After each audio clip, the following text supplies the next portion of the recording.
উনিশ তারিখে গুলি কাছে 2 নম্বর টানার সামনে মিরপুর। এই মাস চলছে না, এই মাসে পরের মাসে 25 তারিখে বাইরে গেলে আমার ছেলে বিদেশ গেলে গার্মেন্টসের বিষয় অনেক দুঃখিত। যাইতে ভালো না কলেজ ধরো একটা জায়গা বাপটা মরার হতে আছে। আমিও তো পাগল হয়ে বিরুদ্ধে নাকি পাগলের অবস্থা আছি বাবা। আমি বিশ্বাস চাই বাবা, অত কিছু জ্ঞান নেই ভিতরে কইতে হয় না, কাম করলে যত ফাটতে জায়গা। আমার ছেলে গত 20 জুলাই আপনার কোটা বিরোধী আন্দোলন, এই আন্দোলনে ছাত্রদেরকে পানি খাওয়াইতে যায়।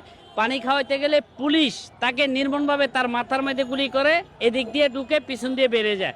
আমার 1 সপ্তাহ পরে আমার ছেলের বউ মিষ্টি আক্তার, আমার ছেলের বউটা এই মৃত্যু মাইনা নিতে পারে উনি সুইসাইড করে।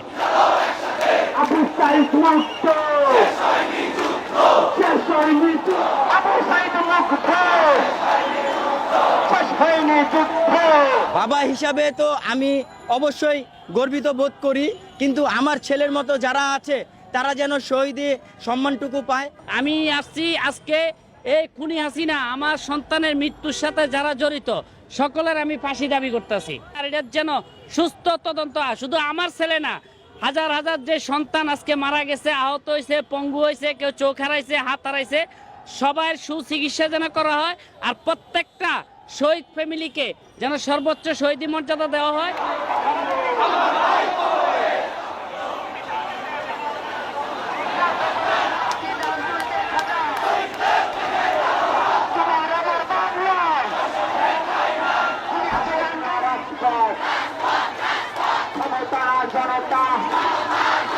আমাদের প্রত্যাশা ছিল, দেখেন আমরা স্বাধীনভাবে কথা বলতে পারবো, চলাফেরা করতে পারবো, আমাদের কোনো বাধা থাকবে না। এখন কথা বলতে ভয় পাই না, কেউ আমাদেরকে থ্রেট করতেছে না যে এটা বললে হচ্ছে তোমার মানে ক্ষতি হবে বা এটা সরায় ফেলো বা অনলিমি করো বা এরকম কিছু সম্মুখীন হচ্ছি না, নিজেকে মুক্ত মনে হচ্ছে।